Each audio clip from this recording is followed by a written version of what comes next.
অয়নদা অনেকদিন পরে এসছে, কোল্ড ড্রিঙ্কসটা খাওয়াই অয়নদাকে, অয়নদা খুশি হয়ে যাবে। আরে ভাই কি ব্যাপার? অয়নদা ঠিক আছে, পরে আমি কথা বলছি। এনাও, হ্যাঁ তোমার জন্য ঠান্ডা এনেছি। আরে ভাই, হ্যাঁ পরে তো কল করছি। আরে ভাই কোল্ড ড্রিঙ্কস, হ্যাঁ, কি ব্যাপার ভাই? আরে অনেকদিন পরে এলে না তুমি। আরে কি ব্যাপার, তুই তো কোল্ড ড্রিঙ্কস খাওয়া ছেড়ে দিয়েছিস। আমি ছেড়ে দিয়েছি, আমি রেখে দিয়েছিলাম, ও, ভাবলাম আচ্ছা। তুমি এলে আমি তোমায় খাওয়াবো। কত ভালোবাসিস আমার ভাই। Thank you. ব্যাস ব্যাস ব্যাস ব্যাস ব্যাস, কাপে করে কোল্ড ড্রিঙ্কস। হ্যাঁ হ্যাঁ হ্যাঁ, কাপটাও তো গিলাস ভালো। নেই, হ্যাঁ তুমি কাপেই খাও।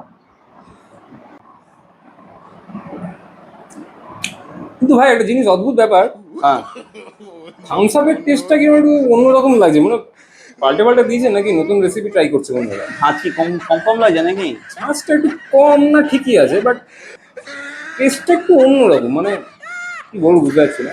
ও, এটা মানে আরে অয়নদা, হুম এটা কোনো কোম্পানি কোনো আলাদা রেসিপি বানায়নি গো।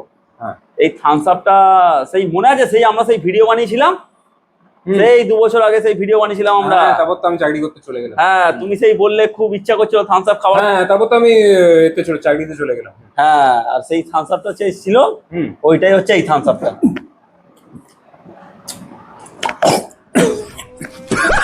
2 বছর থামস আপ আমি খাইনি।